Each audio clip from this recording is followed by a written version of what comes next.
Welcome to Taravari cooking. ಇವತ್ತೊಂದು egg ರೆಸಿಪಿಯನ್ನು ತೋರಿಸ್ತಾ ಇದ್ದೇನೆ. ಒಂದು ಜಾರ್ ತಗೊಂಡಿದ್ದೇನೆ. ಇದಕ್ಕೆ ಸಾಂಬಾರು ಸೊಪ್ಪು, ತೆಂಗಿನಕಾಯಿ ಪೀಸಸ್ಸನ್ನು ಹಾಕ್ಕೊಂಡಿದ್ದೇನೆ. ಶುಂಠಿ ಬೆಳ್ಳುಳ್ಳಿಯನ್ನು ಸಹ ಸೇರಿಸ್ಕೊಂಡಿದ್ದೇನೆ.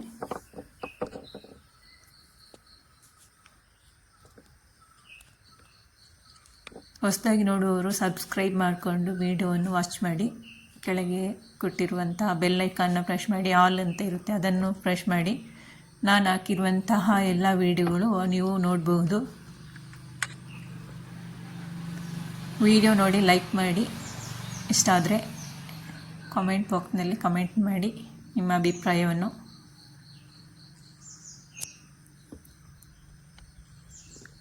ಸಾಂಬಾರು ಸೊಪ್ಪು, ತೆಂಗಿನಕಾಯಿ ಪೀಸಸ್, ಒಂದು ಟೊಮೆಟೊ, ಜೀರಿಗೆ ಪೌಡರ್ 1/4 ಚಮಚ, ಸಾಂಬಾರ ಪುಡಿ 1 ಚಮಚದಷ್ಟು,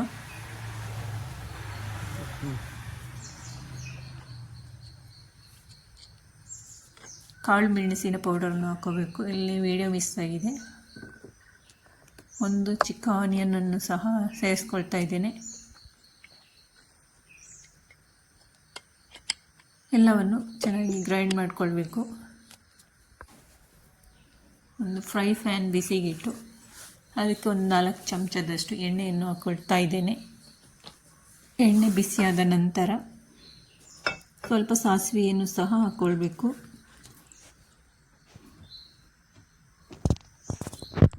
ನೀವು ಒಮ್ಮೆ ಈ ಥರ ಮನೆಯಲ್ಲಿ ಟ್ರೈ ಮಾಡಿ. ತುಂಬ ಸಿಂಪಲ್, ಟೇಸ್ಟಿಯಾಗಿಯೂ ಇರುತ್ತೆ. ಕಟ್ ಮಾಡಿರುವಂತಹ ಒಂದು ಆನಿಯನನ್ನು ಸಹ ಇದಕ್ಕೆ ಸೇರಿಸ್ಕೊಂಡಿದ್ದೇನೆ. ಕರಿಬೇವಿನ ಎಲೆಯನ್ನು ಹಾಕ್ಕೊಂಡಿದ್ದೇನೆ. ಈರುಳ್ಳಿ ಇದ್ದು ಸ್ವಲ್ಪ ಹಸಿ ವಾಸನೆ ಹೋಗುವವರೆಗೂ ಸ್ವಲ್ಪ ಬಾಡಿಸ್ಕೊಳ್ಳಿ. ತುಂಬ ಏನು ಫ್ರೈ ಮಾಡೋದು ಬೇಡ.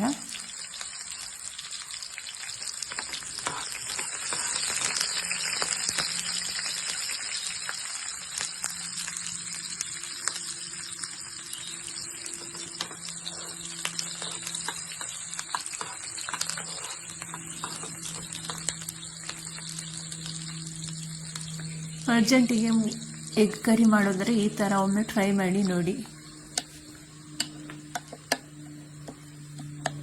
ರುಬ್ಬಿರುವಂತಹ ಮಸಾಲೆಗಳನ್ನೆಲ್ಲ ಎತ್ತಿ ಸೇರಿಸ್ಕೊಳ್ತಿದ್ದೀನಿ.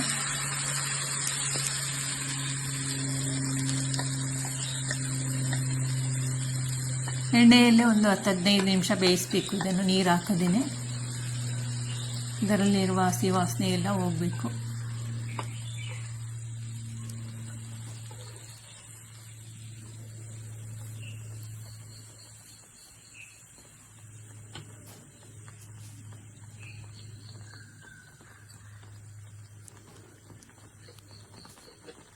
ರುಚಿಗೆ ತಕ್ಕಷ್ಟು ನಾನು ಕಲ್ಲುಪ್ಪನ್ನು ಸೇರಿಸ್ಕೊಳ್ತಾ ಇದ್ದೇನೆ.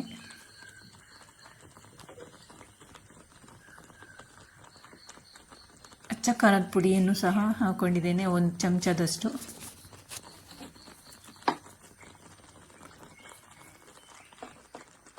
ಟೀ ಚಮಚ ಇರುತ್ತಲ್ಲ, ಅದರಲ್ಲಿ ಹಾಕ್ಕೊಂಡ್ರೆ ಸಾಕಾಗುತ್ತೆ. 1/4 ಚಮಚದಷ್ಟು ಅರಿಶಿಣದ ಪೌಡರನ್ನು ಹಾಕ್ಕೊಂಡಿರ್ತೇನೆ.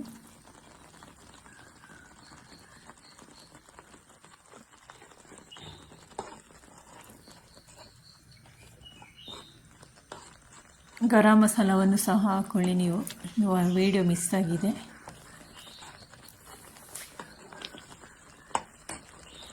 ತುಂಬ ಎಣ್ಣೆಯಲ್ಲಿ ಈ ಥರ ನೀಟಾಗಿ ಬೇಯಬೇಕು.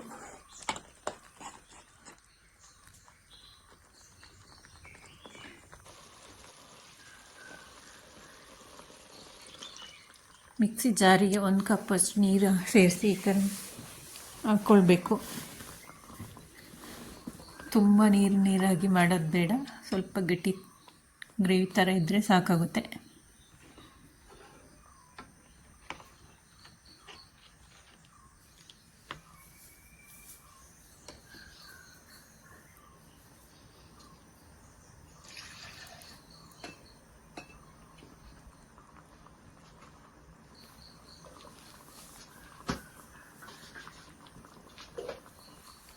ಅರ್ಜೆಂಟಿಗೆ ಯಾರಾದರೂ ನೆಂಟರು ಬಂದರೆ ಈ ರೀತಿ ಮೊಟ್ಟೆ ಕರಿಯನ್ನು ಮಾಡ್ಬೋದು.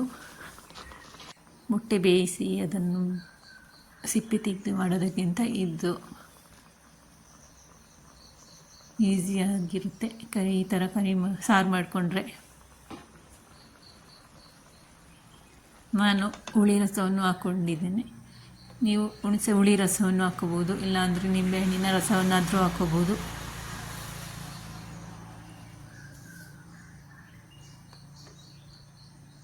ಒಡೆದಿರುವಂತಹ ಮೊಟ್ಟೆಯನ್ನು ಸೇರಿಸ್ಕೊಳ್ತಾ ಇದ್ದೀನಿ.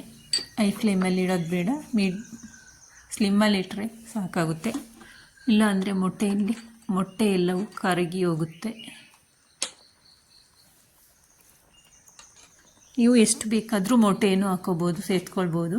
ನಾನು 3 ಮೊಟ್ಟೆಯನ್ನು ಹಾಕ್ಕೊಳ್ತಾ ಇದ್ದೇನೆ.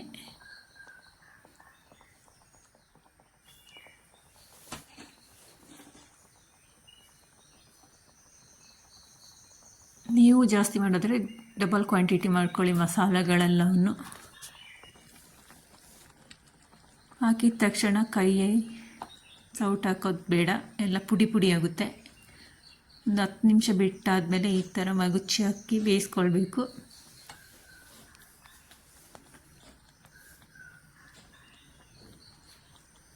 ಇದು ರೊಟ್ಟಿ, ಚಪಾತಿ, ದೋಸೆ, ಇಡ್ಲಿ, ಬಿಸಿ ಅನ್ನಕ್ಕೂ ಎಲ್ಲದಕ್ಕೂ ಸರ್ವ್ ಮಾಡ್ಬೋದು.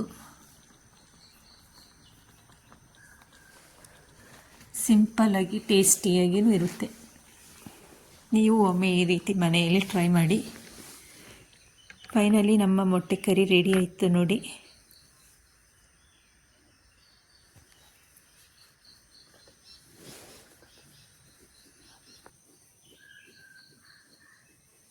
Thank you for watching. ಎಲ್ಲರಿಗೂ ಬಾಯ್ ಬಾಯ್.